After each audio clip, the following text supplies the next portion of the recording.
Unveiling the mysteries of the water of wisdom. In the ancient Eastern saga of enlightenment, a scripture flows like an eternal spring, Laozi's Tao Te Ching. Within its verses lies a concept as precious and concealed as a pearl in the depths, which is the highest virtue is like that of water. In this season's quest, we delve into Chapter 8 of the Tao Te Ching to unravel the profound essence of this philosophy. The highest virtue is like that of water, a succinct phrase yet teeming with infinite wisdom. Laozi opens Chapter 8 with this line, beckoning us into a realm of contemplation on nature, harmony, and wisdom. Let us recite this timeless scripture and gradually uncover the philosophical conundrums it conceals. The highest virtue is like that of water. It benefits all things without contention, dwelling where none prefer to be, thus it is close to the Tao. It settles in humility, harboring a heart as deep as a valley, bestowing kindness with generosity, speaking with sincerity, governing with just administration, handling affairs with competence, and moving with timeliness. Because it does not contend, it incurs no blame. This passage implies that the highest virtue behaves akin to water. Water nourishes all life without strife. It willingly resides where people shun to dwell, hence its proximity to the Tao. It chooses to be in humble places, maintains a tranquil and profound state of mind, treats others with liberality, communicates with honesty, manages with fairness, completes tasks efficiently, and acts at the appropriate moments. Because water contends with none, it draws no blame. When we discuss the highest virtue is like that of water, I recall my first visit to Beijing Capital Airport's Terminal 3, where on the second floor in the dining area, I saw a screen inscribed with these words. This concept is widely cherished among Chinese people. Water embodies gentleness, purity, and dynamic vitality. The term highest virtue might sound abstract, but when likened to water, it becomes tangible. You can immediately envision the qualities of water and then ponder why the highest virtue should resemble it. Why did Laozi use water as a metaphor? What can we learn from this? In Laozi's Tao Te Ching, there are 7 other passages that mention water, such as the sea, rivers, deep chasms, floods, and water flow. One particularly highlights the nature of water, which is the soft and weak overcome the hard and strong. Though water appears delicate, it is unmatched in power when confronting solid objects. Once water coalesces, its force is immense, as seen when the Yellow River breaches its banks and devastates towns. It's noteworthy to consider why Laozi suggests that water is close to the Tao. There are 2 reasons for this, which also serve as a path to understanding Laozi's method of thinking. Firstly, it applies to all things, and secondly, it pertains to humanity. The entities we perceive are divided into 2 categories, all things and humans. Regarding all things, water is eager to assist without contention. Living beings, especially, cannot exist without water. As we often say, sunlight, air, and water are the 3 essential elements of life. Water nourishes all things, benefits them without strife. For instance, in the book Guanzi, it is mentioned that water is the lifeblood of the earth, akin to the circulatory system within living beings. Water is the source of all things, the foundation of all life. In fact, during the ancient Greek era, the philosopher Thales proclaimed, water is the origin of all things, the source of life, full of vitality, as if containing divine power, present in all things. Although Thales' era may have predated Laozi's, his fragmented writings prevent us from grasping his entire philosophical system. However, it's clear that water is an extraordinary existence for humans. Thus, it is quite reasonable for Laozi to use water to describe a phenomenon close to the Tao. Looking at the human aspect, there's a saying, people ascend to higher ground, while water flows to lower levels. People fear being in lowly positions, being trampled upon by others. Yet water does not reject this, it always flows to the lowest places, even the dirtiest, without aversion. Therefore, in both aspects, water fully encompasses and accepts all things and humans, causing no difficulties or conflicts. This makes it the closest to the Tao. Why? Because the Tao is the origin of all things, including humans. Everything that exists derives power and support from the Tao. All is within the Tao, which excludes nothing.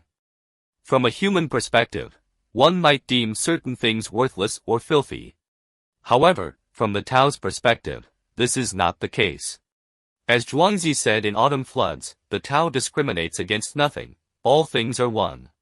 All existing things come from the Tao and exist and develop within it. Those engaged in scientific research appreciate this viewpoint.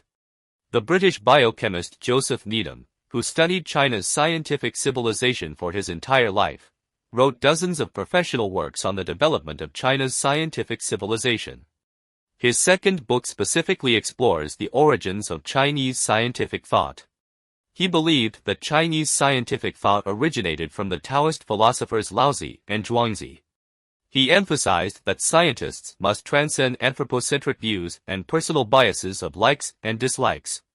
For example, human excrement is dirty and smelly, but doctors can diagnose health from it, thus not considering the issues of dirt or odor. This is precisely the inspiration of Taoist thought. Mr. Needham, a British scholar, offered an objective and clear perspective. When discussing the origins of Chinese scientific thought, he stressed that it is a pragmatic attitude, dealing with matters as they are, without the influence of personal emotions and desires. Only in this way can objective scientific research be conducted. As we read in the first chapter of Laozi, therefore, always be without desire, to perceive its mystery. This is a standpoint. With desire, one can see the boundaries of all things. Considering both, scientific research can then contribute to society. Laozi mentions in this chapter that the highest virtue, like water, approaches the Tao. This is because the Tao can embrace and encompass all things and humans, while on the other hand, the Tao itself is formless, whereas water has form. Thus, it can only be said to be close to the Tao, not that water is the Tao. This differs from the ancient Greek view that water is the origin of all things. The formless can serve as the foundation. Once formed, it becomes a specific entity. Thus, Laozi's philosophy is about creating form from the formless, where form refers to all things that follow. Therefore, for Laozi, using water as a metaphor to describe a state close to the Tao is an excellent analogy. A book published during the Han Dynasty, Huainanzi, elaborates on Laozi's ideas extensively. Huainanzi says when discussing water, nothing in the world is as soft and weak as water, yet it can overcome the hard and strong, as nothing can take its place. The weak overcomes the strong, the soft overcomes the hard, all know this, but few can practice it. This clearly agrees with Laozi's viewpoint. In fact, even in Confucianism, water is highly esteemed. Confucius emphasized that one should be virtuous and benevolent, yet also exhibit the characteristics of a wise person. He once said, "The wise delight in water, the benevolent delight in mountains." The wise appreciate the flowing water, while the benevolent appreciate the towering mountains. Mountains symbolize benevolence because they encompass all, whether animals, plants, or minerals.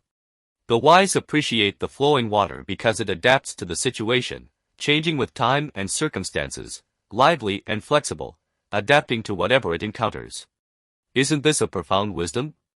So, what have we learned in this episode? Let's first introduce the first half, why Taoism particularly admires water because it most closely resembles the manifestation of the Tao. The Tao is formless, while water is tangible. Water is very soft, yet it has its strong aspects. Water resides in lowly places, yet it is inclusive, beneficial to all things, and contends with none. At the same time, when the focus shifts to humans, humans despise lowly places the most, yet water does not reject them. We can see water flowing downwards and can draw inspiration from it. Water flows to all places, regardless of whether they are good or bad, clean or dirty, noble or humble, water doesn't care. Thus, when discussing one's life, don't we also have times of softness and strength? Times of success and failure? Seeing the flow of water, we feel we can gain enlightenment. Especially compared to the ancient Greek philosophers who talked about the importance of water, Confucius also fully affirmed the flowing water. Mencius even further promoted the characteristics of water, saying that the source of water surges and can flow to the sea continuously. As long as you have a source and foundation, it is endless. So seeing water, we can get inspiration in all aspects. Laozi especially thinks from both the aspects of all things and humans. This mode of thinking is worth our study. Why? Because what we see is all things and humans, but there is a problem: all things and humans are short-lived, full of changes, have a beginning and an end. So studying philosophy must ask, why did Laozi have to propose a Tao? Because he wanted to build a 2+1 system. The 2 in 2+1 refers to all things and humans, nature and humans. And that one is the origin and destination, also known as the so-called Tao. This is a complete system. All the great philosophers in the West also have similar constructions, making their philosophy a 2+1 structure. If this structure is established, people can truly settle their own lives. But that 1 in 2+1 is too abstract and beyond our thinking range. Laozi is very smart.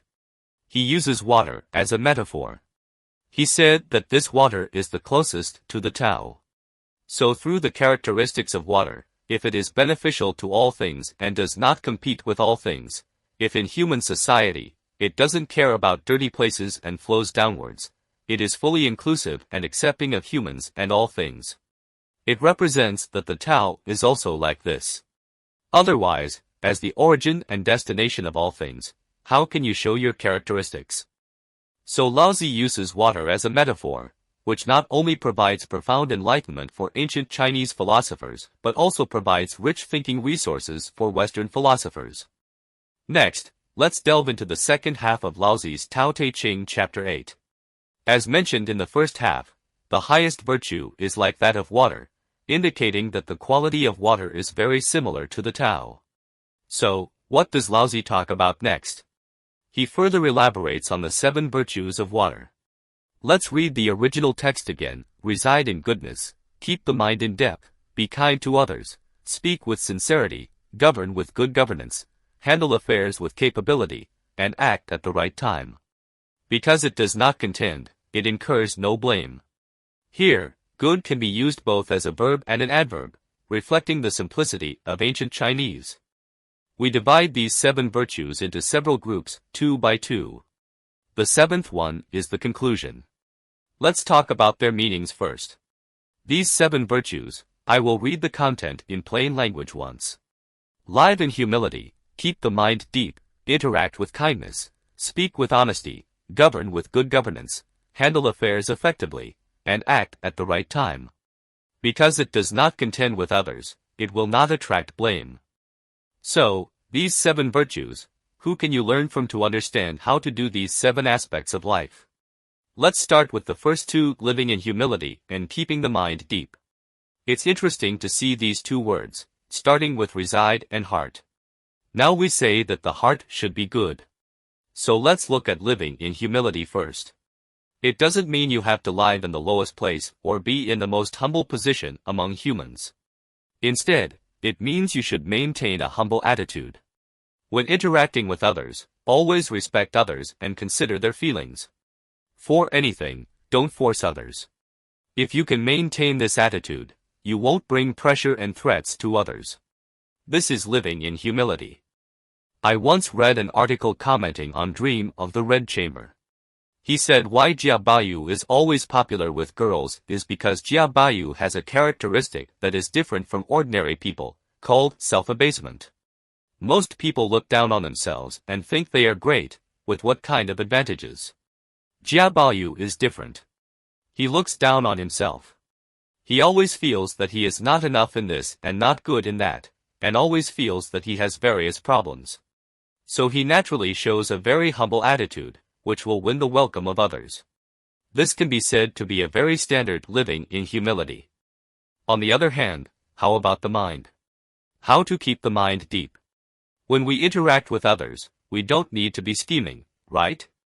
But if you have some thoughts, you should be careful when you want to express them. Water itself, of course, has no intention, but when you learn from water, you will find that as long as there are appropriate conditions, water will accumulate and become deeper and deeper. For example, how deep the valley is, the water will accumulate how deep. The abyss represents the abyss, which is both quiet and deep. People's thoughts should indeed be quiet and deep. For example, Confucius once visited Laozi, and Laozi advised him with a word, "The gentleman hides deeply as if empty." Laozi is a good businessman, and he collects his good goods very well, as if he has nothing. Why do this? If you don't collect it well, it may cause others to be envious, and even deceive, steal, and rob may appear. Isn't that bringing trouble to yourself? So a person with true cultivation can be deep and not show it, only showing his ideas when necessary. Pay attention to this necessary time, which is keeping the mind deep. Next, the other 2 points talk about how to act and talk when interacting with others. This is the third point, being kind to others. When interacting with others, you can always help others, just like water, which is always convenient for people, allowing people to supplement nutrition and keep clean. And all things can only survive and develop with water.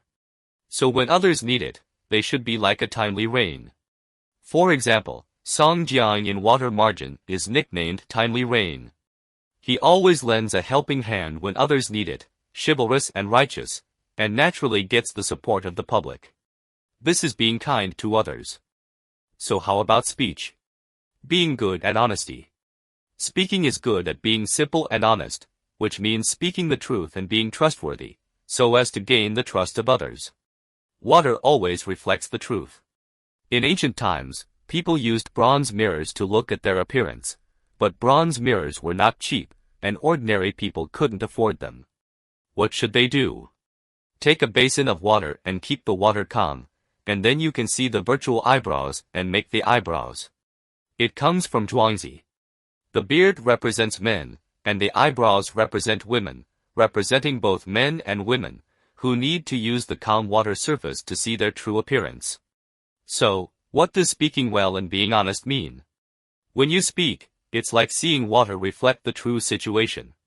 Therefore, remember that speaking must be just right, true to the name, and there is no need for exaggeration or hypocrisy, and you can make people trust if you do what you say. These are the actions and speeches that we can learn from water when interacting with others. The next 2 points mention politics and affairs. The understanding of politics and affairs is the same. Laozi always remembers the sage in his heart, who is the ruler who understands the Tao. So how does the ruler perform? On the one hand, it is good at governing, and on the other hand, it is good at handling affairs. First, because water has 2 most obvious effects, one is that it can clean things. When we wash our hands and faces clean, we will feel particularly refreshed, which is to be clear and efficient in politics. At the same time, water is flat, and water can maintain a flat surface everywhere, which means fairness. So in politics, we need to be clear and fair, so that politics can be popular and people can live in peace and prosperity. So when Laozi talks about learning from water, there is a good governance, that is, you take water as a teacher, and you know how to be clear and close to the people, so that politics can be popular and people can live in peace and prosperity, while maintaining fairness and justice. In terms of form, it is about handling affairs effectively. Being good at handling affairs means being effective. Doing anything has a good effect. How to say? For example, water in a cup, as long as the cup is round, the water will be round. If the cup is square, the water will be square. The same water in a pot, a river, and the sea will adjust according to various situations, and there is no need to maintain a certain shape, nor to be in a certain environment. This means that you can do anything according to the situation, change with the shape, adjust according to the shape of the container, and handle things properly. This is being good at handling affairs. Handling affairs effectively. Then the last sentence is about being good at timing. Acting at the right time can be said to summarize the previous 6 points. Any action can grasp the opportunity and act according to the time. For example, water freezes in winter, melts in summer, and when you boil it, it becomes a gas. It has 3 states, solid, liquid, and gas. But it depends on the timing. It won't freeze when summer comes, and it won't melt when winter comes. It won't go against the current affairs. Any action is developed according to the actual situation, showing the wisdom of handling affairs. The above is the 7 virtues of water. Let's review briefly. The first and second kinds are how you deal with yourself, so-called living in goodness, keeping a deep heart. You have to be responsible for yourself. You should be humble, not persistent, and cultivate yourself. Then the third and fourth kinds are being good to others and being honest in speech, which means interacting with others. The former is action, and the latter is speech. When acting, don't say harming others and benefiting yourself. You can also help others. There is a hexagram in the Book of Changes, which is the time of the hexagram, which is said to be the best of the best. Why? Because this hexagram is called the hexagram of damage. The principle of the hexagram of damage is to harm oneself and benefit others. If you harm yourself and benefit others, you are welcome everywhere. Isn't this in line with the water's goodness to others? I lose a little, work hard a bit, but I help others, so I must be affirmed and welcomed by everyone. The hexagram of damage itself is the best of the best, not only not competing with others for power and profit, but also harming oneself and benefiting others. Water is the same, helping everyone. Then it talks about speech, being honest and trustworthy. The sound made by water, such as the impact of waterfalls, the flow of rivers, and the sound of waves hitting the shore, is all made in conjunction with the objective geographical form and the power of water itself, without any false pretense. That is to say, when we speak, we can get the verification of the facts. So on the personal front, there is living in a good place. When interacting with others, there is language and speech. Then Laozi emphasized the ruler who understands the Tao, and the sage is responsible for governing the people and handling affairs, but also like water, showing a close relationship with the people and fairness. In handling affairs, it can also adjust according to the needs of the situation, so that the effect can be shown. And finally, the seventh good is a summary, that is, everyone should learn to act at the right time. In the agricultural society, it is relatively simple: spring plowing, summer weeding, autumn harvest, and winter storage. Today's era can still be measured. Any action can be in line with the general situation, and the judgment of personal timing should try to act according to the time. This time is very important to Taoism, and it may be more important to Confucianism. Because in the Book of Mencius, there are 4 kinds of sages. The most important one is the one represented by Confucius, called the sage of the time. The sage who pays the most attention to the timeliness should be obedient, should be responsible, and should cooperate with various situations. This is completely in line with the wisdom that the water represents in front. At the conclusion, Laozi said a word: because it does not contend, there is no blame. Because it does not contend with others, the result is naturally that no one will blame you. What is there to blame? People take what I abandon, and people abandon what I take, and everyone is happy. This is the performance of wisdom. So there is still a difference between Taoism and Confucianism. Confucianism allows everyone to start from specific actions, cultivate virtue, and become a gentleman. Taoism emphasizes wisdom. This wisdom is not easy for ordinary people to learn. So Laozi reluctantly used some examples to illustrate. Then this kind of wisdom and enlightenment, his bottom line is the last sentence: no blame. At least you have to do it so that no one blames you. Ordinary people in speech, action, and work are often blamed by others, and even blame each other, and finally become entangled. So what is the goal of life in the end? In this process, competing with others, being blamed, and finally feeling tired, spending a lot of effort to solve these troubles, and living unhappily. So the content talked about in Chapter 8 of Laozi's Tao Te Ching, the highest virtue is like that of water, is very enlightening to us. Finally, we can think about it. Laozi mentioned the 7 virtues of water. The first 2 are what I want to demand from myself. The third and fourth are the performance of my behavior and speech when interacting with others. The 5th and 6th are what I can refer to when I am responsible for politics or some work. And finally, all actions must be in line with the timing. Now we only reflect on interacting with others. When you interact with others, can you also do these 2 points? thinking and being good at loving each other, speaking and being good at governing. In your behavior and speech, can you approach the standards that Laozi requires? Can you realize Laozi's wisdom from these places? I want to hear your opinion.